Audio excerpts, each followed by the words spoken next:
If you, like me, grew up playing both tower defense and RTS games, then I have the game for you to combine them both into one: Expand and Exterminate Territorial Disputes. I'd like to thank the developers of the game for sponsoring this video. Make sure to check out their store page, find a link at the top of the description. Though at first glance it may seem quite simple, there's actually a lot more strategy required than meets the eye. Let me tell you why I've honestly already sunk a good few hours into the game before even coming to terms with the fact I still have to actually write a script for the video. No, seriously, it's hard not to want to try and play just one more session after you lose your base. The goal is to make you feel like it's the mid-90s again, both visually and via the audio. Actually, the pixel filter does really hit the vibe just right, and also the newly added cutscenes make it feel very nostalgic. So in the game, you start off with $10,000 cash. You can easily set up a pretty decent defense with that, but unlike other tower defense games where you just have to defend your base and worry about killing enemies or surviving waves to get money, in territorial disputes you have to actually build refineries that come with harvesters to mine for resources to make cash. Furthermore, you have a need for power, which means you have to keep building and or upgrading power plants to prevent your base from completely becoming defenseless. We'll touch on upgrading in just a second. Make sure to expand your territory once in a while too. This will push the enemy spawn further away from your headquarters and give you access to more room for turrets and other structures, as well as unlock more mineral fields. While you want to focus on making sure your base doesn't get overrun by enemy units, you'll have to find a balance between building refineries to get cash, keeping your power supply positive, and building turrets to actually do the shooting. Talking about shooting, you initially only have a simple heavy machine gun bunker unlocked. You will now also have to spend cash and time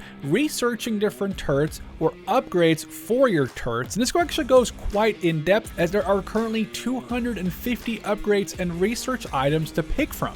So this is the research shop. Every time you complete a wave successfully, you gain experience, and you can use that here in the shop to unlock research. Now you have to keep in mind, this just allows you to unlock research to then buy and research in the actual game. So if I click on the clear unlocks button, I now get to spend 19,000 experience. So for example, let's say I'm a big fan of the pillboxes. I can actually go ahead and unlock all of these. That means that in the actual game, once I have the tech uplink building, I can then start researching upgrades for my pillboxes. So the more you play, the more you get to unlock of higher tech levels. I should mention that the developer has said this is an ongoing work in progress, and it is nowhere near done. There are a lot of different enemies coming for your base over both land and air, with different categories such as fast, heavy, or equipped with weapons, and so on. Besides regular enemies, once every so often an enemy boss or champion spawns. Sometimes they have heavy guns or releasing tons of enemies when they die,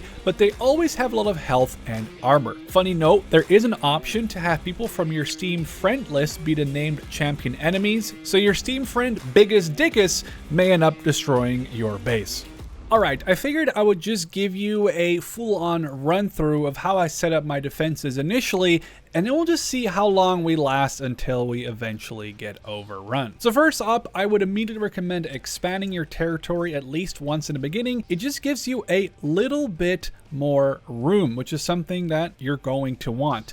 Then you're going to want to set up at least 3 to 4 pillboxes along their path. You want to make sure that all these gem fields are covered by as many gem refineries as possible. Now there is this exclusive one that I've actually almost never seen before, which gives 200 money every time. So we're probably going to move this bunker relatively soon so we can start making some hard cash. Actually, I'm thinking about doing that just right off the bat.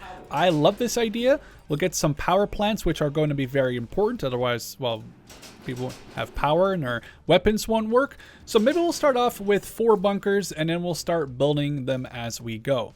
When we expand the territory here in a second, we will actually get access to another slot here. Hopefully it's not going to be like water or a rock. We can actually spawn something there, melt in case, a refinery.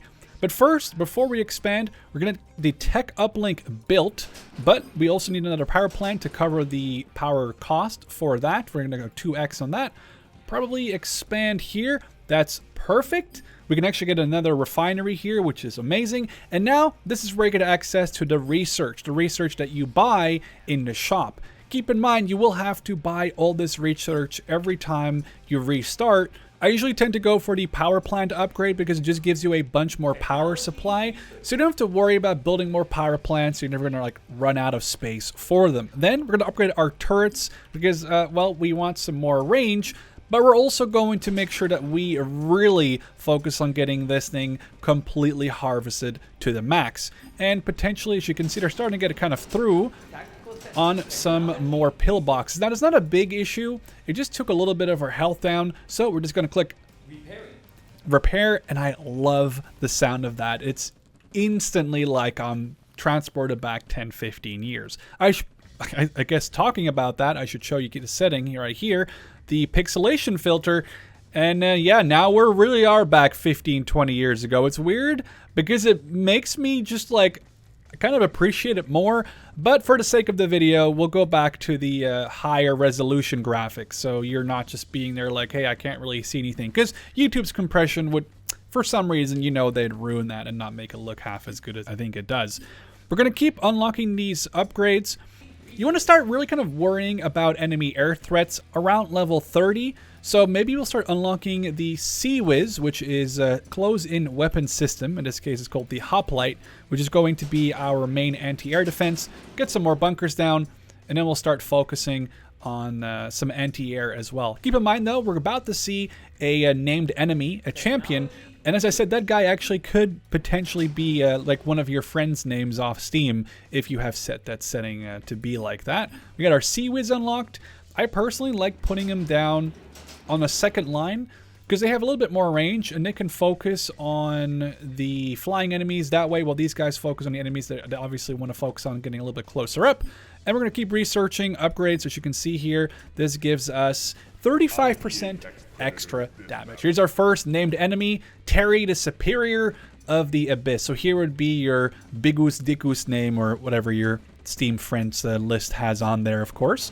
Hopefully we can actually stop him from reaching our base, because if we don't, it's going to be expensive to repair. He does like 3,000 or so damage. Looks like we got him. We can open the tech tree now. So now you can use the experience points that you got for surviving waves on unlocking new technologies. But because we have basically everything unlocked in wave 1 that I care for, we're probably just going to really not worry about this too much. Click exterminate and go right back to the action. Well, our guys here in the middle, actually we are really in need of a lot more silos because we cannot be stopped. We are just making so much money. Here we have Perry, the Bastion of Reckoning, who is going to have a ton of armor. Not only does he have 1,500 health, he has like 15,000 armor, which they first have to get through before they can actually get to his health bar. Luckily for us, his actual health bar is relatively small. We'll go for our javelins, which this should be, yeah, nice. We'll go for our javelins, which are actually really awesome. They can be upgraded to fire at aircraft. They can be upgraded to fire multiple rockets to find stealth units. So we're probably going to put a couple of them down here. And I'm hoping that my AA may need some more upgrades. They're actually doing all right. They're not really getting through anymore. Let's get the range increase, because that's going to be a big one. As you can see, the range is a little crap just right off the bat. But we'll upgrade that with a little bit better range. And maybe it's also time for us to really start looking towards expanding. Oh, okay, that water. It was nice that it gave us the extra income ore, but it was a little bit rough here on the fact that now this water is really hurting us. So we cannot, as you can see, we can't really build much here. Our javelins, we're just going to keep upgrading them. We're just going to keep building bunkers here.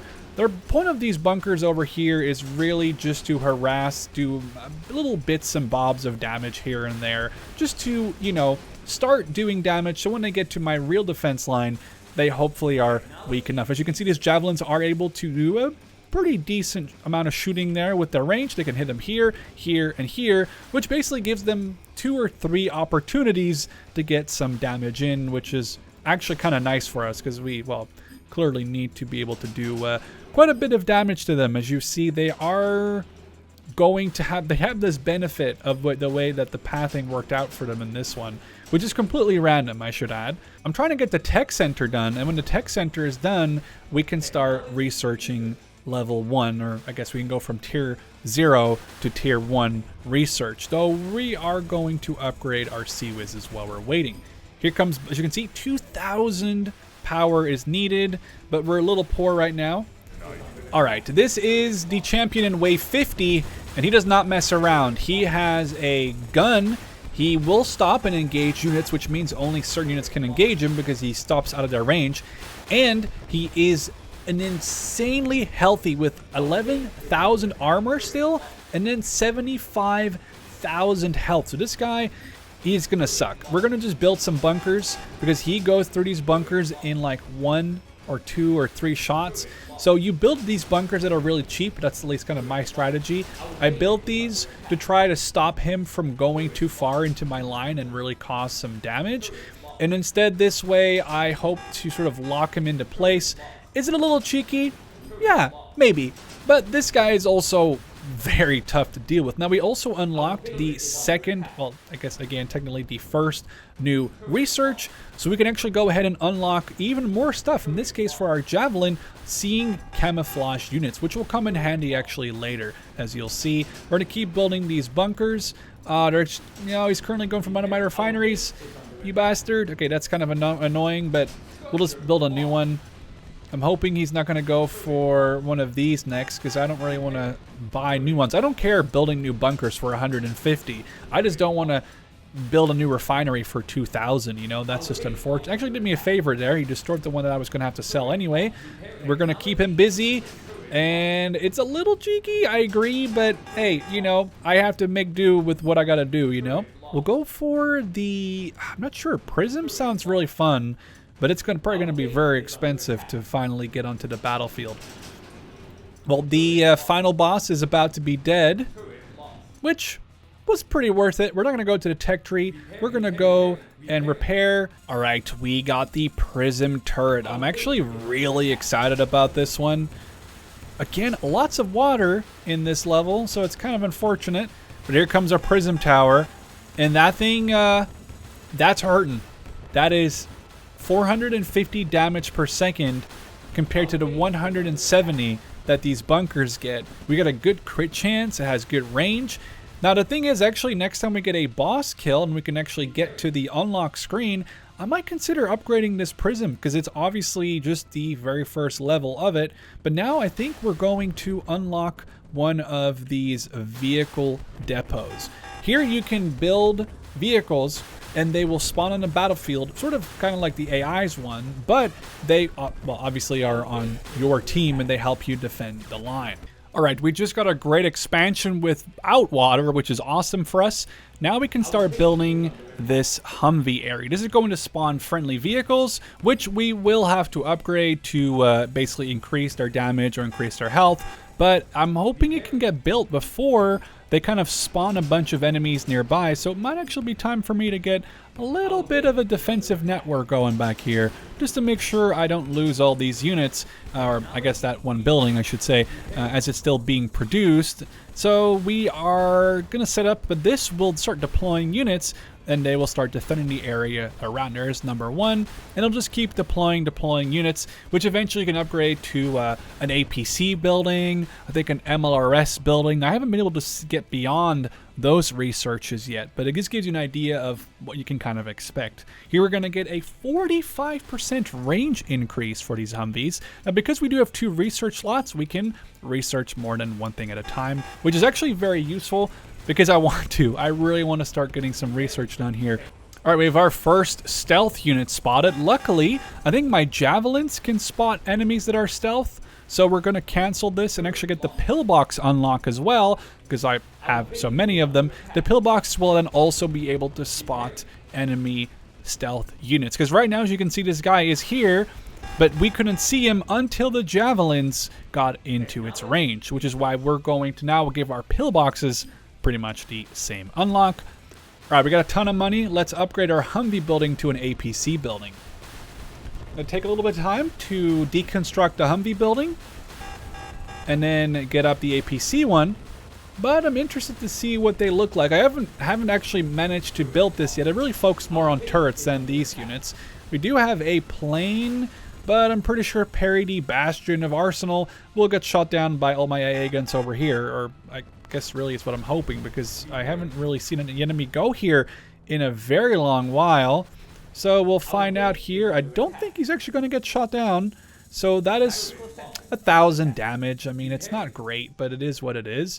And that is our APC building up, so we can now try to get some upgrades going for that. Very expensive though, as you can see, 35,000 just to get some APCs going, but maybe it's worth it. I actually don't know how effective they are, honestly, between you and me. Let's just get rid of some more of these pillboxes over here. I prefer to build my important infrastructure, in this case, well, power, back here, so the enemy can't, you know, spawn a boss unit and then run over my power plants, because that would be frustrating. Here it looks like the new APCs are coming out just perfect looking, so we'll go towards getting more and more of these. We're just literally called More Friends. That's a great upgrade name. That's great. Oh, stealth unit. It's okay though, because our stealth unit detectors are perfectly capable of dealing with them. I'm just going to get some more bunkers up. And we're going to keep going towards unlocking that APC building with only a couple more rounds to go before another boss. It might be time to get the camo pillbox unlocked. The cool part about the camo pillbox, the enemy cannot engage it. So the units that tend to engage your defenses, they can't engage that pillbox, which makes it a very strong unit to have up ahead. So you don't have to worry that the units stop there. Okay, that's terrifying. We have 105. Does he have any armor? Terry the Adventurer of Devastation. Okay, I'm actually kind of really worried about that guy. And this guy is going to make it... Nobody shot at him. Okay, that's a little annoying. I think they might have all been in awe of Terry. He has 100,000 armor. Okay, and also he doesn't stop. So he is just going to sort of blast through. Okay, it's time to get some stealth pillboxes up if we can. He just doesn't care. This guy is going to cause me some damage, I think. This is actually going to hurt. This might be a rough one. Now, imagine this guy's name was Biggus Diccus off your Steam friends list. That would be a little silly, wouldn't it? I guess we can take another look at the pixelation here, which I do really appreciate. I honestly like the other one better for YouTube. But just for this guy, I mean, because he's so big, it doesn't really matter if he's pixelated or not. It does look really cool. It's like we went back like 15 years. And he's going to be gone. So let's go back to the regular filter. Or no filter. Open the tech tree. And now I kind of want to go and look at the prism tower. Because that thing was cool. So we'll just unlock some upgrades for it with our XP. As you can see, planes are starting to make it through. So making it through and almost damaging my base to the point. Actually, I need to be careful here. I think it may be time to get some more sea whizzes. Now the thing is that going to kill my base? Oh, I don't have any defenses there. We're done. Well, I was trying to show you. I was trying to get you to wave 100, but that was just a quick session of the game, and I'm probably gonna stop recording. But I want to play another one. But yeah, that was honestly a pretty good one. I enjoyed that one. Lastly, I just want to add that the developer has a couple of big plans, some of which include a rework of the map generation to become more procedural and even multiplayer. Currently, there is one portal and one road, but with future coming updates, you might find yourself suddenly fighting 2 or more portals with now multiple roads leading to your base every time you push the portal further away from your base. Or, for even more added difficulty, you could begin the battle with multiple portals and multiple paths all heading to your base from the very start. Now, the idea behind multiplayer, which will come in an update down the line, is that either multiple people share one base, or that multiple bases will spawn on the map, and then you have to try to survive together against the enemy hordes. Thanks so much for watching the video, and to the developers for sponsoring this video. I hope you enjoyed it, and I'll catch you in the next one.